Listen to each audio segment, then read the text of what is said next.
My dad mocked every achievement I ever had with slow claps and laughter. I used his exact mockery to shame him. Every single time I accomplished something, my dad would do this fake slow clap and laugh like I told the funniest joke in the world. When I made honor roll in 6th grade, he looked at the certificate and said, "Wow, they must be giving those to everyone now."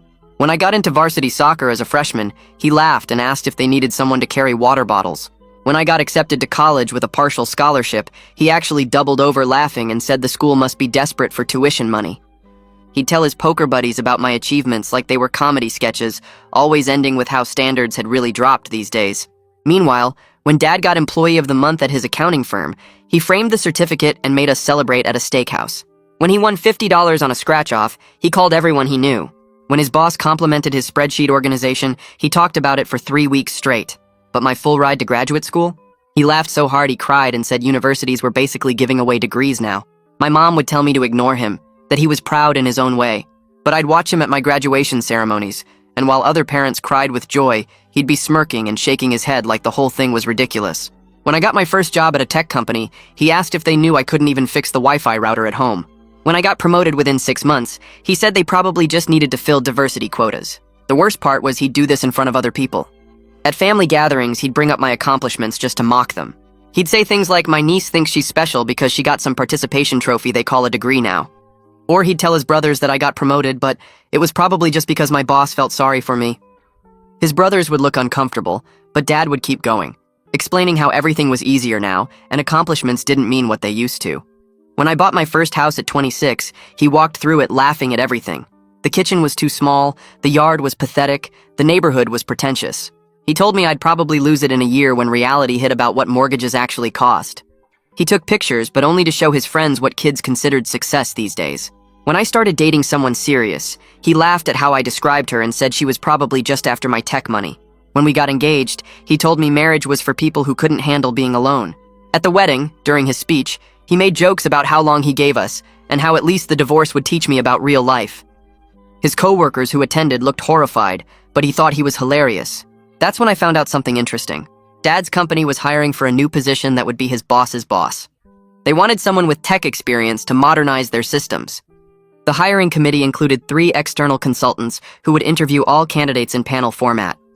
I knew because my company had partnered with them on the search. I made sure to mention to the recruiters that my dad would be perfect for presenting to the panel about why he deserved a promotion, even though he hadn't applied. They thought it was a great idea to see current employees present their value. Dad was thrilled when he got invited to present, not knowing I'd arranged it. He spent weeks preparing his presentation about his 20 years of dedication and experience. The day came and Dad walked into the conference room full of confidence. The panel started with basic questions about his achievements. Dad started listing them, and that's when I walked in as the 4th panel member, the tech consultant they'd brought in to evaluate digital readiness. Dad's face went white, but he had to continue.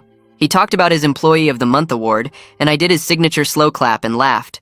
The other panel members looked confused. He mentioned streamlining a process, and I laughed harder, asking if that meant he finally learned to use shortcuts in Excel. Dad tried to continue, but I kept interrupting with his favorite phrases. When he talked about mentoring junior employees, I asked if that meant taking credit for their work. When he mentioned his reliability, I laughed and said showing up was basically participation trophy stuff now. The panel members were getting uncomfortable, but I explained this was just the communication style I'd learned from him, that accomplishments should be met with skepticism and mockery to keep people humble. Dad tried to defend his achievements, but I laughed at each one, saying standards must have really dropped if that counted as success. I asked the panel if they noticed how everything was easier in his generation, and accomplishments didn't mean what they do now. Dad ended up stumbling through the rest of his presentation, while I smirked and shook my head at everything he said. The panel thanked him for coming, but their faces said everything. I stepped out of the conference room and heard the door click shut behind me. The other panel members followed, their shoes making quiet sounds on the hallway carpet. Carson caught my arm and pulled me toward an empty office. His face was red and his jaw was tight. He asked what the hell just happened in there. I could see the other consultants watching us from down the hall, whispering to each other. Carson said that was the most unprofessional interview he'd ever witnessed in 20 years of hiring. His hand was still gripping my arm and I pulled away. I told him I was demonstrating the exact communication style my father used on me for 25 years. Carson's eyes went wide and he took a step back. I explained that Dad deserved to understand how it felt to have every achievement mocked and dismissed. Carson shook his head and said regardless of personal history, what I did was completely inappropriate for a professional hiring panel. He said I humiliated their employee in front of external consultants and made everyone uncomfortable. I started to explain more, but Carson held up his hand. He said he needed to report this to my supervisor and walked away without another word. The next morning, my phone rang before I even got to my desk. Lila's assistant said she needed to see me immediately. I walked to her office and found her standing by the window with her arms crossed. She didn't ask me to sit down. Lila said Carson contacted her last night about my behavior during the panel. Her voice was cold and controlled in a way I'd never heard before. She said I used our company partnership to orchestrate personal revenge, and that could damage our firm's relationship with the accounting company. I tried to explain that Dad had mocked every single achievement I'd ever had. Lila cut me off mid-sentence and said she didn't care about my personal issues. She walked over to her desk and put both hands on it, leaning forward. She told me my personal problems don't excuse sabotaging a professional process. Lila said if I ever pulled something like this again, I'd be terminated immediately. She pointed at the door and told me to get out of her office. I got home that evening and my fiancé was making dinner. She asked how the panel went, and I could tell from her face she already knew something was wrong. I told her what I did and watched her expression change. Her face fell and she put down the knife she was holding. She said she understood I was hurt by Dad's behavior over the years. Then she paused and looked at me for a long time. She said publicly humiliating him at work crossed a line that made me just like him. I felt my chest get tight and started to argue, but she walked out of the kitchen. I stood there alone with the half-chopped vegetables on the counter. The weekend dragged by and I kept replaying everyone's reactions in my head. I felt defensive about the whole thing because none of them understood what it was like. 25 years of having every achievement treated like a joke. Nobody saw Dad laughing at my college acceptance or mocking my job promotion. My fiancé barely spoke to me all weekend, and when she did, her voice was quiet and careful. Sunday night, I lay in bed staring at the ceiling. Her words kept echoing in my mind about becoming just like him. My stomach felt sick every time I remembered the look on her face when I told her what I'd done. Monday morning, Mom called and I could hear her crying before she even said hello. She asked what happened at Dad's presentation because he came home devastated 3 days ago. She said he's barely spoken since then and won't tell her what's wrong. Her voice cracked and she begged me to explain what happened. She said Dad just keeps saying his own kid destroyed him at work. I felt something twist in my chest hearing her cry like that. Mom had always made excuses for Dad, but now she sounded genuinely scared about what was going on with him. I told Mom exactly what I did during the panel and why I did it. I explained how I used Dad's own mockery against him in front of his colleagues. I expected her to defend him like she always did, to say he didn't mean it or I was being too sensitive. Instead, she was quiet for so long I thought the call had dropped. Finally, she spoke, and her voice was different, harder than I'd ever heard it. She said she knew Dad had been cruel about my achievements over the years. Then she said what I did was calculated and cold in a way that scared her. She asked if I understood what I'd done to him and hung up before I could answer. Wednesday afternoon, I got an email through official channels from Brady Harvey in HR at Dad's company. The subject line said statement required for investigation. He wrote that they needed a statement about what happened during the panel presentation. Dad filed a complaint about hostile work environment created by the panel process. Brady said they were conducting a formal investigation and I needed to come in to give my account of what occurred. My hands shook as I read the email. I forwarded it to Lila and she called me 5 minutes later. She said I needed to get a lawyer before I gave any statement and that our company's legal team would be in touch. Friday morning, I sat across from Brady in a small conference room at the accounting firm. He had a notepad in front of him and a recording device on the table between us. I gave my statement about using Dad's communication style to make a point about how his mockery felt. Brady wrote notes while I talked and didn't interrupt. When I finished, he looked up from his notepad. He said he understood I had personal issues with my father. Then he explained that regardless of my intentions, I created a situation where their employee was humiliated by a vendor consultant. He said that was a serious problem for their company. Brady asked if I understood the professional boundaries I'd violated. I nodded and signed the statement he'd typed up. Walking out of that building, I felt the weight of what I'd done settling on my shoulders in a way it hadn't before. I got to my desk Monday morning and found an email from the accounting firm's legal department sitting in my inbox. The subject line said formal complaint regarding panel conduct, and my stomach twisted when I opened it. They laid out everything that happened during Dad's presentation in careful legal language that made my mockery sound even worse than I remembered. They detailed how I disrupted a professional hiring process and created a hostile environment for their employee.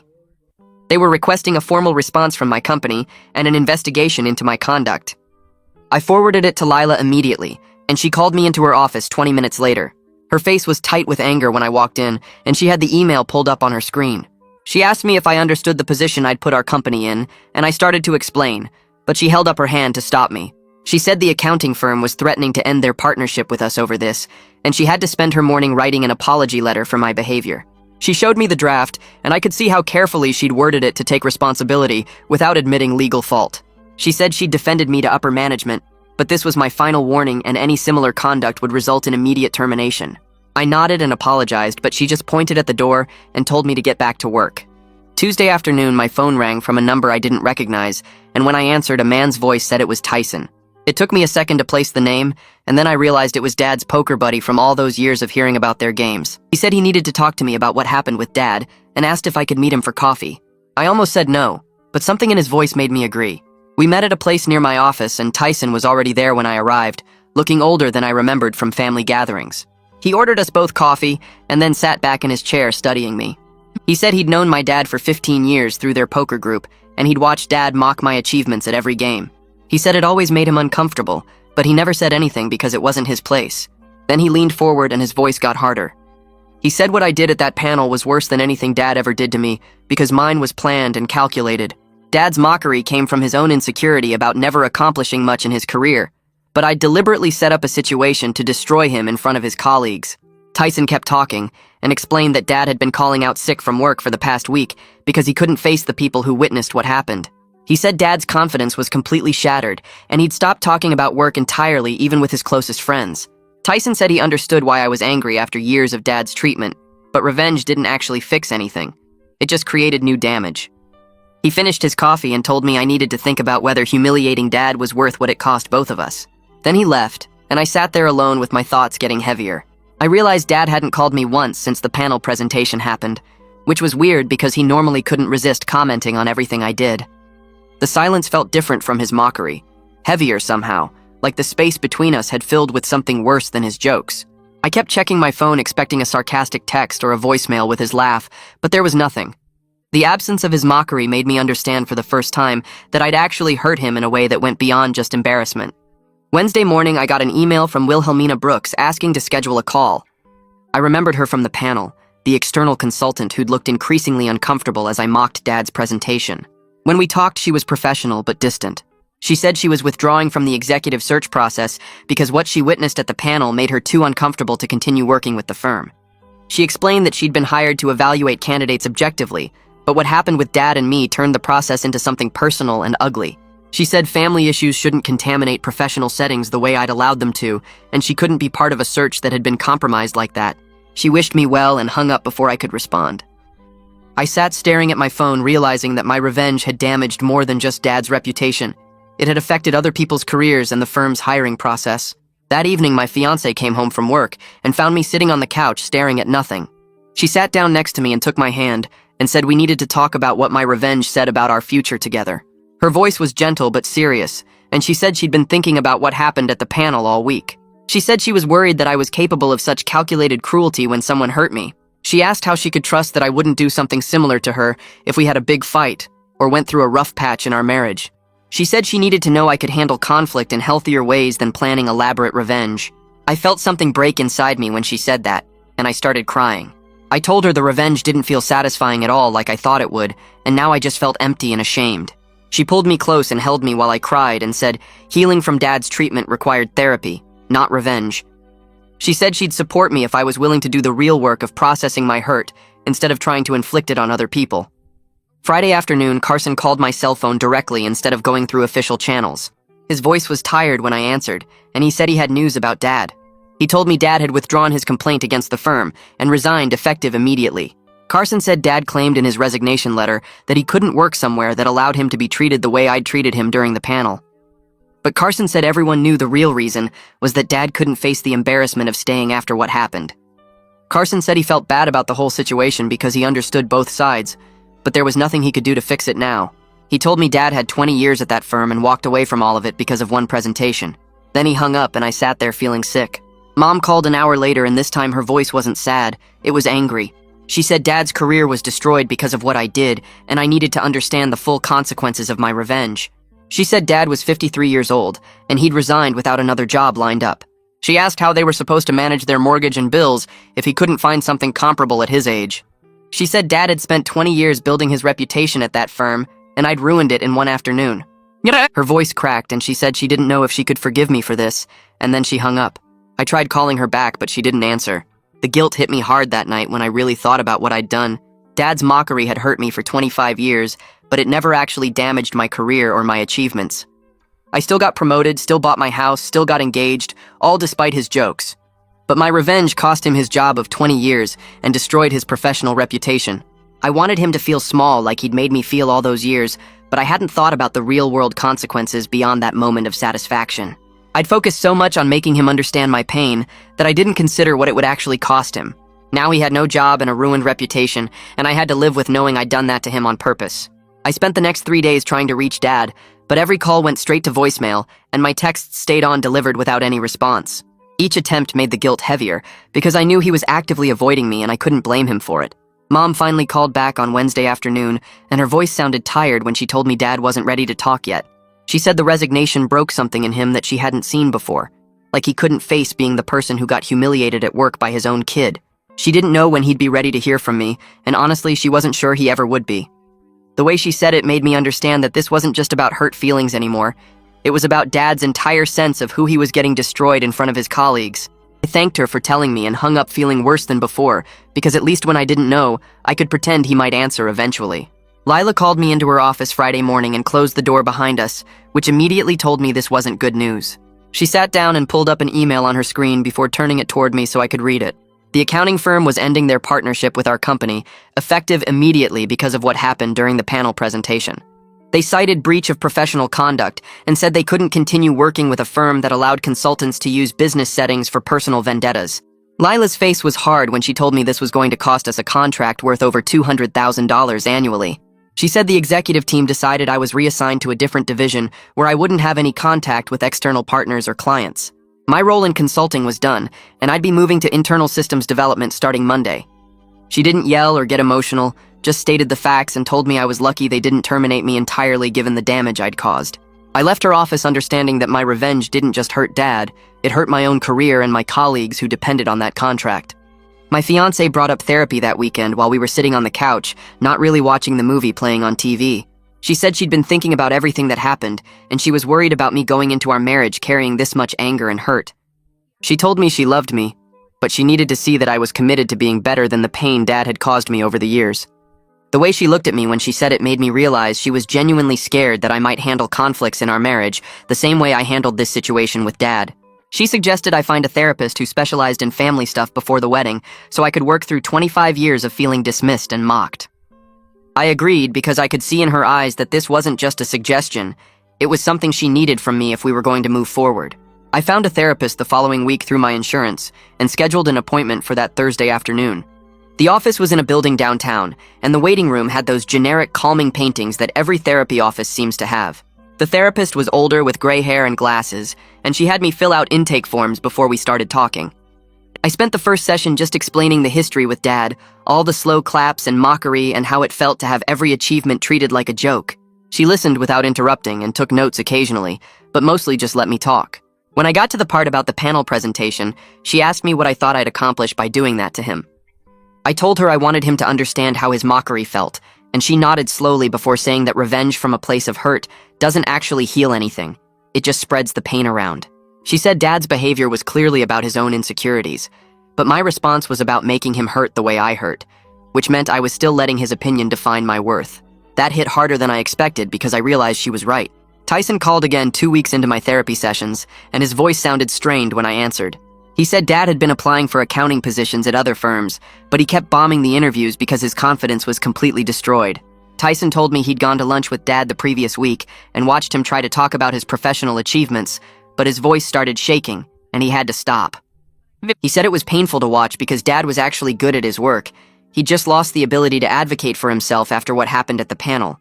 Tyson wasn't calling to make me feel guilty, he said, but he wanted me to understand that Dad couldn't even function professionally anymore. I thanked him for letting me know, and sat there after the call thinking about how I'd taken away the one thing Dad seemed to value about himself.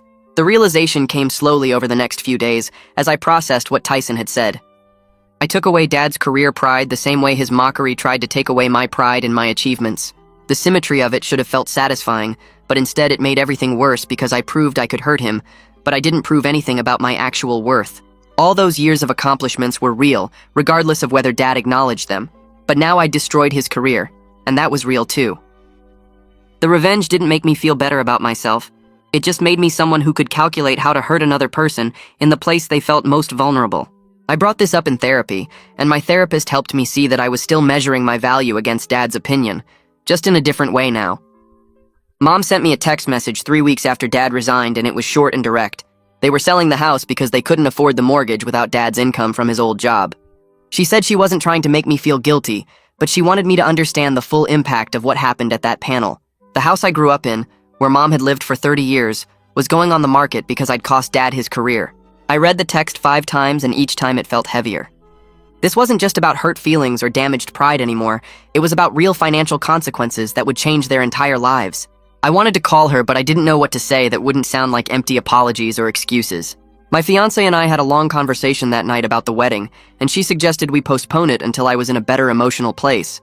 She said she was supportive of me working through this in therapy, but she needed to see real change in how I handled conflict before we made that commitment to each other. The way she said it was gentle but firm, and I understood she was drawing a boundary about what she'd accept in our relationship. We agreed to push the wedding back 6 months and use that time for me to continue therapy and for us to do some couples counseling together.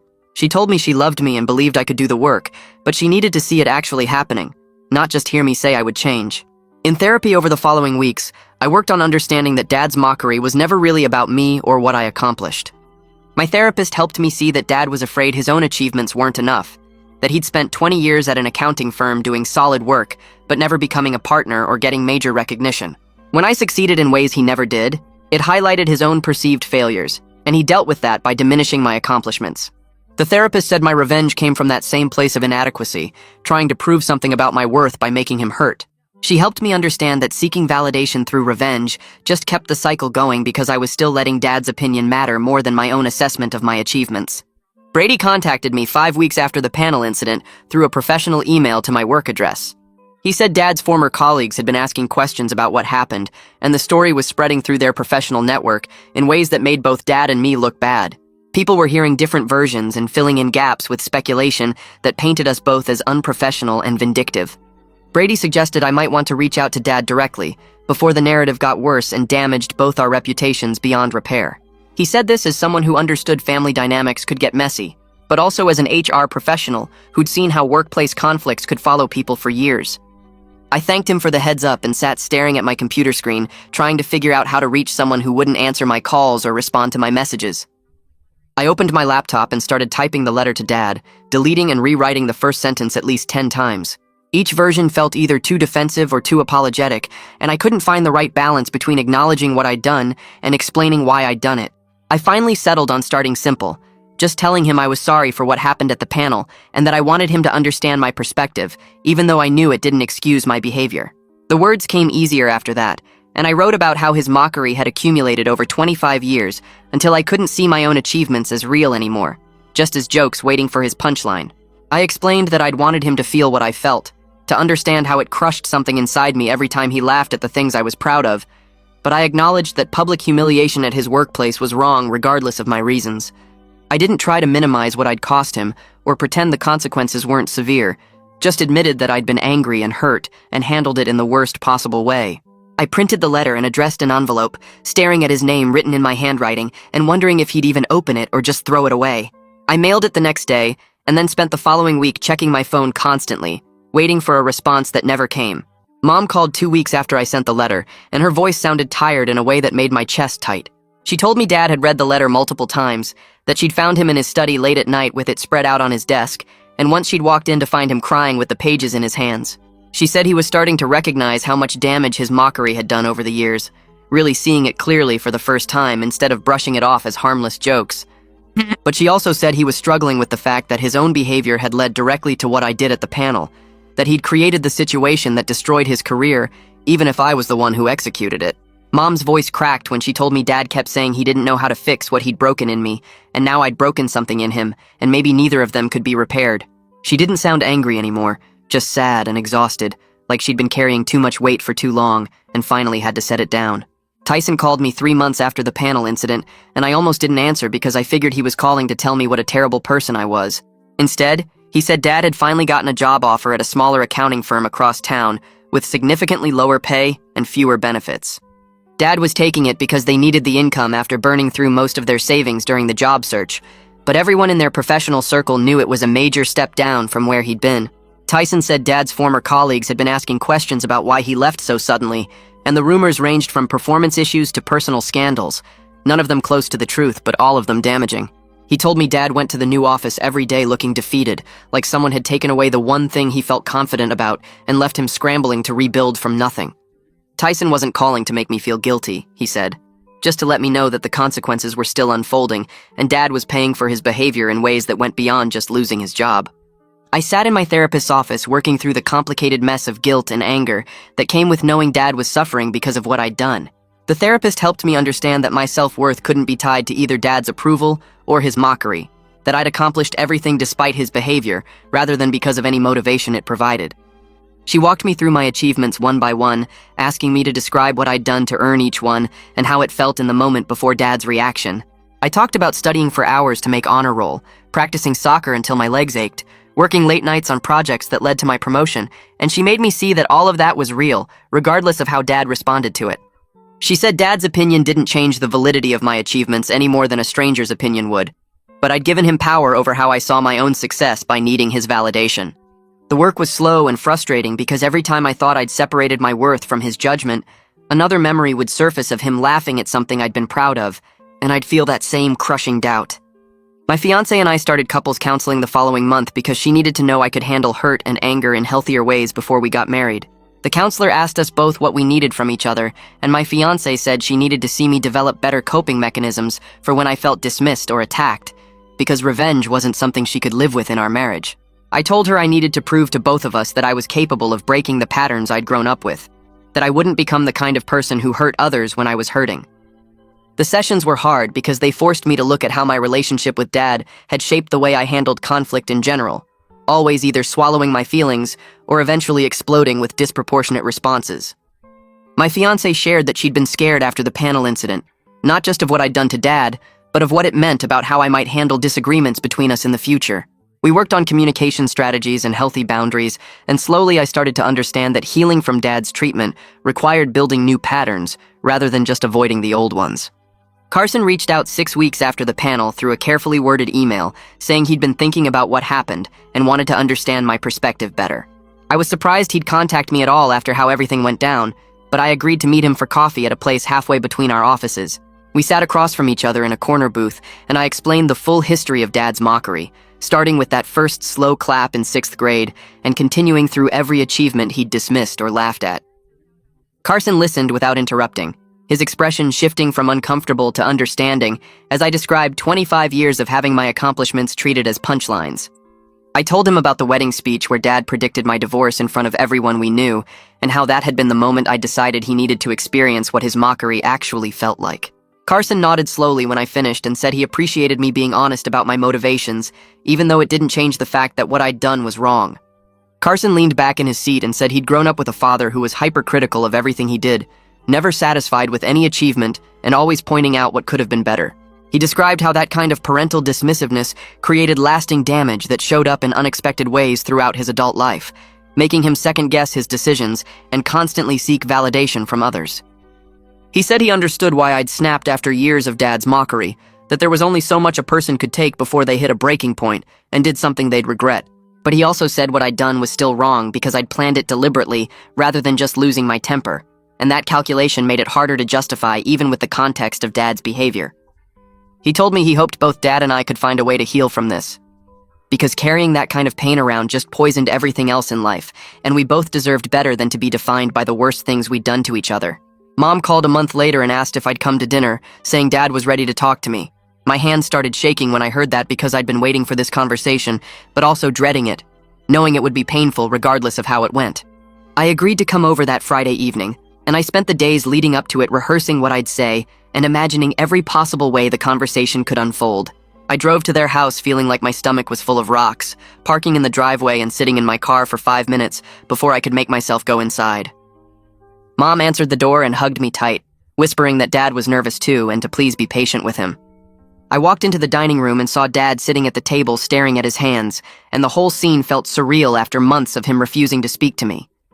The dinner was silent and awkward for the first 20 minutes, with all of us pushing food around our plates and making occasional comments about nothing important. Dad barely looked at me, keeping his eyes on his plate or the wall behind my head, and I could see how much effort it took him just to be in the same room. Mom tried to start conversations about neutral topics, but they all died quickly, and the tension kept building until it felt like the air was too thick to breathe. Dad set down his fork and cleared his throat, and I knew this was it.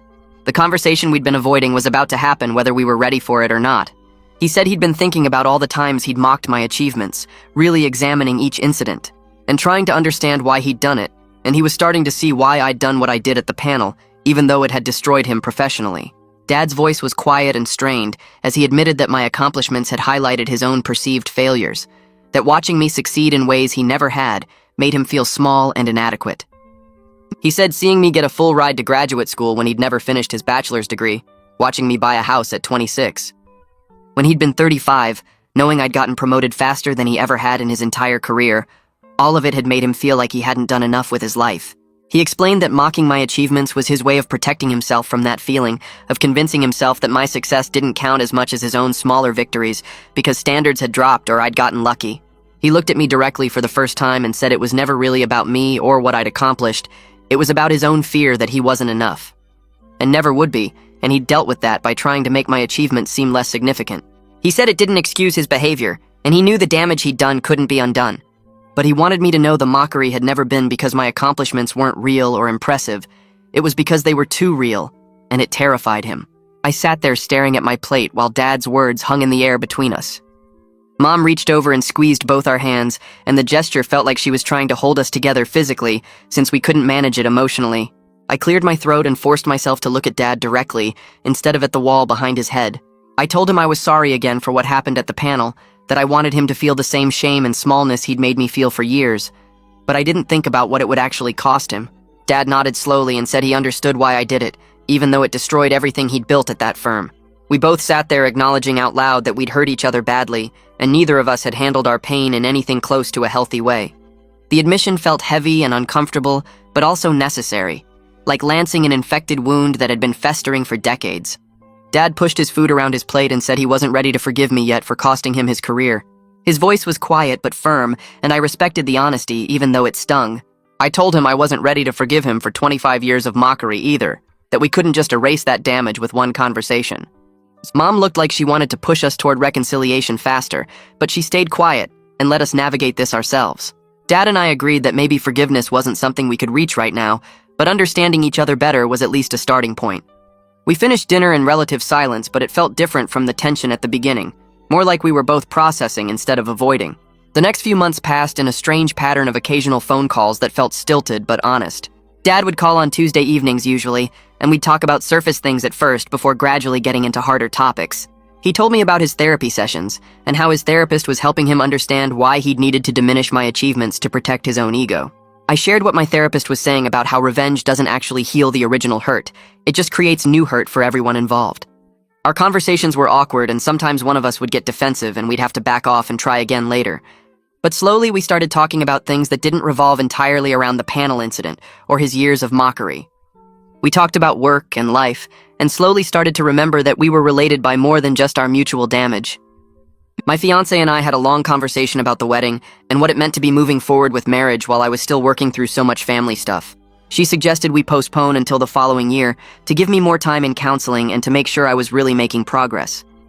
I felt disappointed at first because I wanted to prove I could move forward, but I also knew she was right. We rescheduled everything and told our families we needed more time to work through some personal issues. My fiancé said she could see me making real progress in how I handled difficult emotions, and that made her optimistic about our future together. She wasn't giving up on me, just asking me to do the work before we made a permanent commitment. I appreciated that she was willing to wait, while also holding me accountable for actually changing. Dad settled into his new job at the smaller firm, and I heard updates through Mom and Tyson about how he was doing. Tyson called me one afternoon and said Dad seemed different now, less interested in bragging about small victories and more genuine when he talked about his work. He said the humiliation had forced Dad to examine his behavior in ways he never did before when everything was comfortable. Tyson thought Dad was actually becoming a better version of himself, even though the path there had been brutal for everyone involved. I didn't know how to feel about that. Glad Dad was changing, but guilty that it took destroying his career to make it happen. Mom echoed similar observations, saying Dad was quieter but also more present, actually listening when she talked instead of waiting for his turn to talk about himself. 6 months after the panel incident, I got promoted at work despite the reassignment to a different division. Lila called me into her office and said my work had been exceptional and they were moving me up with a significant raise. I felt proud but also nervous about telling Dad because I didn't know how he'd react. I called him that evening and told him about the promotion, bracing myself for some version of his old mockery, even though we'd been making progress. Instead, he congratulated me without any sarcasm or edge to his voice. He said he was proud of me and that I'd earned it through hard work. I felt my throat get tight and had to take a second before I could respond because it was the first genuine acknowledgement of my achievements I'd ever gotten from him. We talked for a few more minutes about the new role and responsibilities, and the whole conversation felt surreal in how normal and supportive it was. Mom called me a week later to tell me about Dad's therapy sessions and how he talked about the panel incident as a turning point. She said his therapist had him examining all the times he'd mocked my accomplishments and recognizing the pattern of behavior he'd been perpetuating. Dad apparently told his therapist that seeing his own tactics used against him made him understand for the first time how cruel and diminishing they actually were. Mom said it was painful to watch him work through all that guilt and shame, but she thought both of us needed something to break the cycle we'd been stuck in.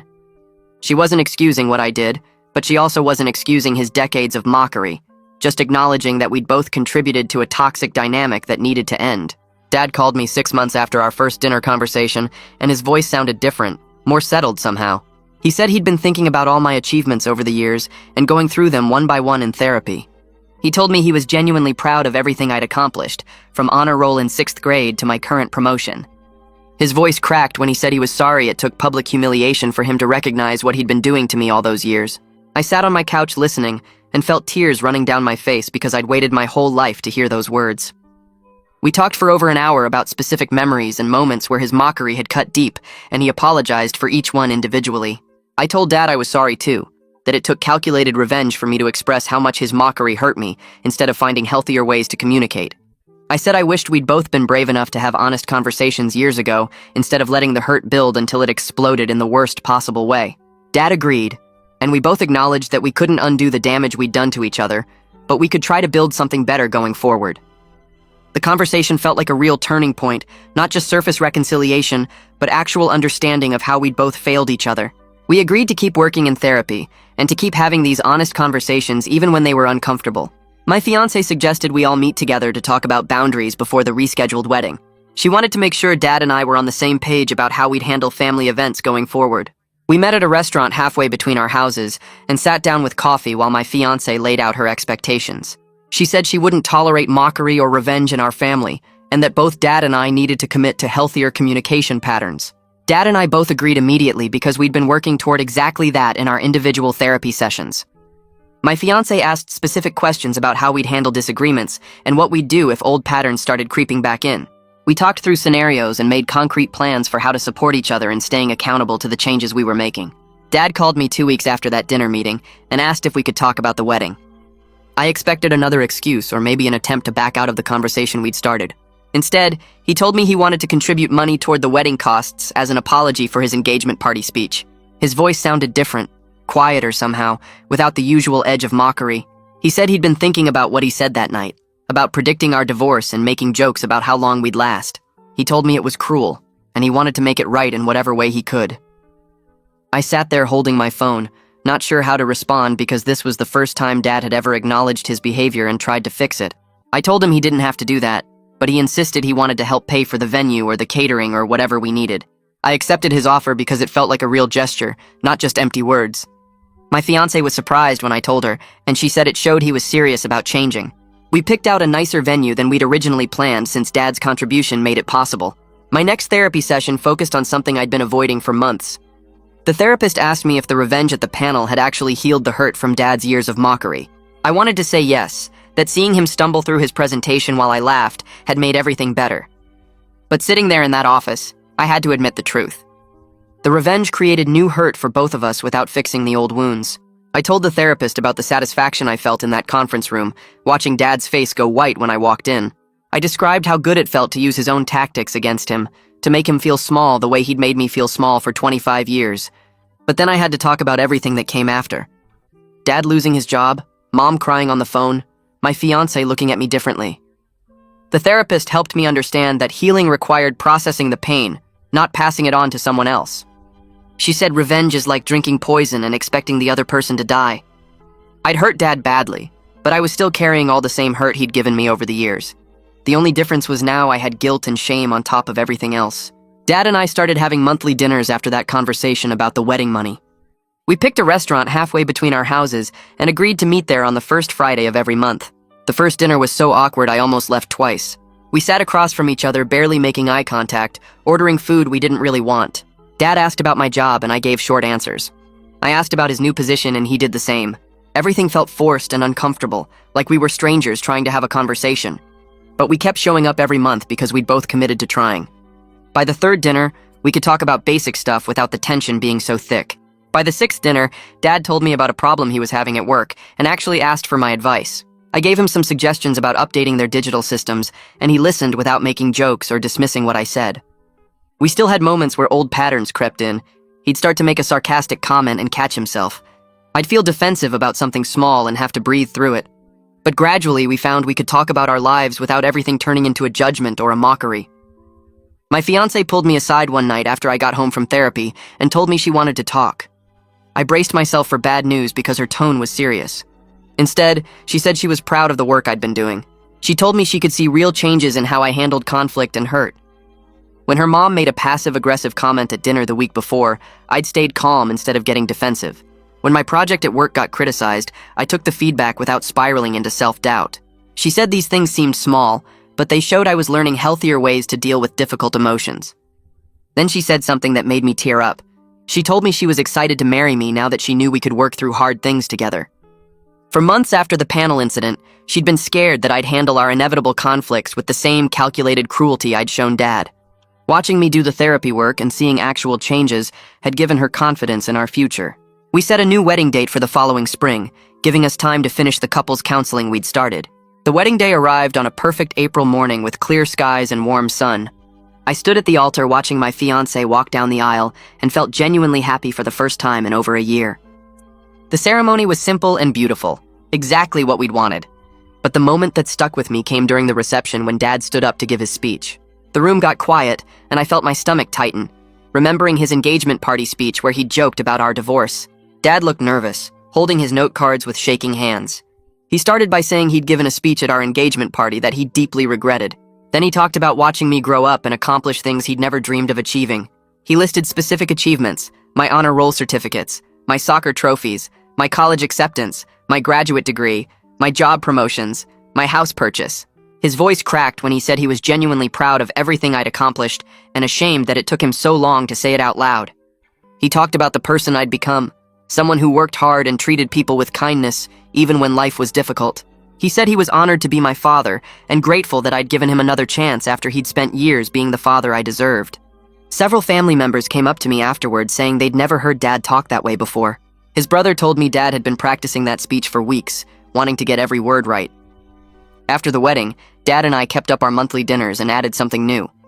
We started going to family therapy sessions together every other week. The therapist specialized in parent-child relationships and helped us navigate the complicated process of rebuilding trust. Some sessions were productive and we'd leave feeling like we'd made progress. Other sessions were hard, with both of us getting defensive or falling back into old patterns. Dad struggled with accepting responsibility for how his mockery had damaged me. I struggled with letting go of my anger and resentment. The therapist kept reminding us that change was difficult and backsliding was normal. What mattered was that we kept showing up and kept trying. We created new patterns slowly, learning to communicate without attacking each other. When Dad felt insecure about something, he practiced saying that directly instead of making jokes at my expense. When I felt hurt by something he said, I practiced telling him calmly instead of planning revenge. It wasn't perfect, and we still had rough moments, but we were both committed to breaking the patterns that had damaged us for so long. A year after the panel incident, I attended a professional conference for tech consultants downtown. I was standing in line for coffee when someone tapped my shoulder. I turned around and saw Carson standing there with a conference badge. We both looked surprised, and he asked if we could talk for a minute. We found a quiet corner away from the crowds, and Carson asked how things were going with Dad. I told him we'd been working on rebuilding our relationship through therapy and monthly dinners. Carson nodded and said he was glad we were both getting help. He told me what he'd witnessed that day in the conference room clearly came from deep pain on both sides. He said he'd thought a lot about that panel over the past year, about how family dynamics can poison professional situations. Carson shared that he'd started therapy himself to work through issues with his own father. He said watching Dad and me destroy each other had made him realize he didn't want to end up in a similar situation. We talked for about 20 minutes about family relationships and the work it takes to heal them. Before he left, Carson said he hoped Dad and I could find our way to something better than what we'd had before. Dad called me on a Tuesday afternoon, which was unusual because we normally only talked during our scheduled dinners. His voice sounded excited in a way I hadn't heard in years. He told me he'd gotten a small promotion at his new firm, moving from senior accountant to accounting manager. It wasn't a huge jump, but it meant more responsibility and a modest pay increase. I could hear genuine pride in his voice as he described the new role and what it would involve. I congratulated him enthusiastically, telling him I was happy for him and that he deserved the recognition. We talked for a while about what the promotion meant and how it would change his day-to-day work. As we were wrapping up the call, Dad said something that made both of us pause. He told me this was the first time we'd talked about an achievement without using it as a weapon against each other. We were learning to celebrate each other's successes instead of tearing them down. I agreed and told him it felt good to be genuinely happy for him without any resentment or bitterness mixed in. After we hung up, I sat there thinking about how far we'd come from that conference room where I'd mocked everything he said. My fiancé and I celebrated our first anniversary with a weekend trip to the coast. We walked on the beach and had dinner at a nice restaurant overlooking the water. That night in our hotel room, I found myself thinking about everything that had happened over the past 2 years. The revenge at the panel had almost destroyed my relationship with Dad and seriously damaged my relationship with her, but it had also forced changes that needed to happen. If I hadn't humiliated Dad in that conference room, we might have kept going the way we'd always gone, with him mocking my achievements and me building up resentment. The explosion was terrible and hurt everyone involved, but it broke the pattern we'd been stuck in for 25 years. I was grateful we'd all done the hard work to heal instead of letting the hurt define us forever. My fiancé asked what I was thinking about, and I told her.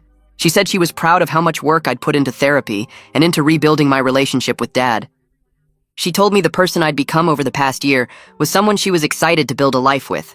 I sat in my therapist's office for what felt like the 100th time, but this session was different. We'd been working for over a year on processing everything related to Dad and the panel incident. The therapist asked me where I was now with all of it, how I felt about what Dad had done and what I'd done in response. I took a long time to answer because I wanted to get it right. I told her that Dad's mockery had damaged me in ways I was still discovering.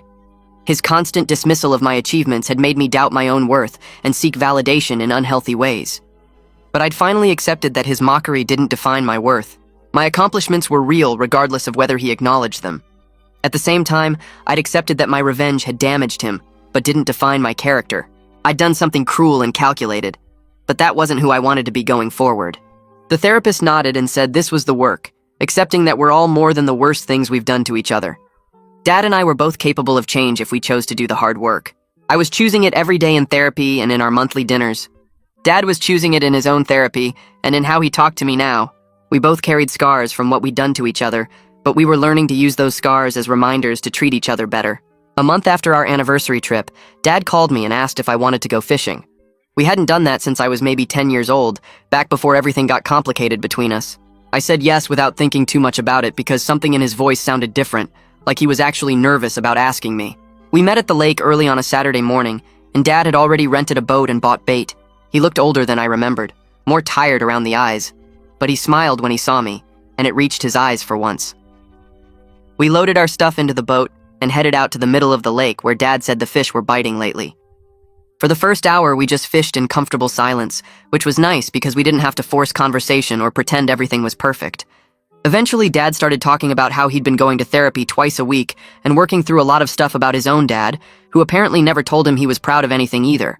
He said he finally understood that he'd been passing down the same hurt his father gave him, just in a different form. I listened and kept my eyes on my fishing line because it was easier than looking at him while he said these things. Dad told me he was genuinely proud of everything I'd accomplished, from making honor roll in 6th grade to buying my house to marrying someone who clearly made me happy. He said his actions would back up his words from now on, because words without actions were just empty noise. I believed him this time because he'd been proving it for months now with the phone calls and the genuine congratulations and the therapy work he was doing. We caught a few fish and threw them back, and by the time we headed back to shore, I felt like maybe we'd turned a real corner together. The next week, I sat in my therapist's office and worked through something I'd been avoiding for months. The slow clap revenge had given me one moment of satisfaction when I watched Dad stumble through his presentation, but it cost me so much more than that. I'd spent months feeling guilty about destroying his career and damaging my relationship with my fiancé, and almost losing my own job. Multiple relationships got hurt because I couldn't find a healthier way to express my pain. The therapist helped me see that the real victory wasn't making Dad feel small like he'd made me feel. The real victory was learning to build self-worth that didn't require his approval or his mockery or my revenge against him. My achievements were real and valuable because I accomplished them, not because Dad finally acknowledged them or because I got even with him for dismissing them. I'd spent so long seeking validation from someone who couldn't give it that I forgot to validate myself. The therapist said this was the hardest work, learning to recognize your own worth without needing external proof. I left that session feeling lighter than I had in years because I finally understood that Dad's opinion of me, good or bad, didn't define what I'd actually achieved. 3 days later, Mom sent me a picture that made me stop in the middle of my workday and just stare at my phone. Dad had framed my graduate school diploma, the one he'd laughed so hard about that he cried, and hung it in his home office right next to his own Employee of the Month certificate. Mom's text said he'd been telling everyone who visited about my accomplishments now, with genuine pride instead of the mockery he used to use. She said people who came over for dinner or stopped by to drop something off would get a full tour of my achievements, and Dad would light up talking about my tech career and my house and my marriage. It was strange to think about Dad showing off the things he used to ridicule, but Mom said the change was real and consistent. She told me he'd even called some of his old poker buddies to apologize for the way he used to talk about me at their games. I saved the picture on my phone and looked at it whenever I needed a reminder that people could actually change if they did the work. 2 years after the panel incident, Dad and I had monthly dinners where we talked honestly about our lives without the constant undercurrent of judgment. We'd built something new based on honesty and mutual respect instead of mockery and revenge. Neither of us pretended the past didn't happen or that we hadn't seriously hurt each other. We both carried scars from what we'd done, him from 25 years of dismissing my achievements, and me from publicly destroying his career in that conference room. But we were using those scars as reminders to treat each other with the kindness we both deserved all along. Dad still struggled sometimes with his instinct to deflect compliments with jokes, and I still struggled with my instinct to protect myself by keeping him at a distance. The difference was we both caught ourselves now and corrected course instead of letting those patterns take over. We weren't perfect, and our relationship would probably never be easy, but it was real and honest in a way it never had been before. At our last dinner, Dad told me he was grateful the panel incident happened, because it forced both of us to face things we'd been avoiding for decades, and I had to admit he was right, even though the path to get here was painful for everyone involved.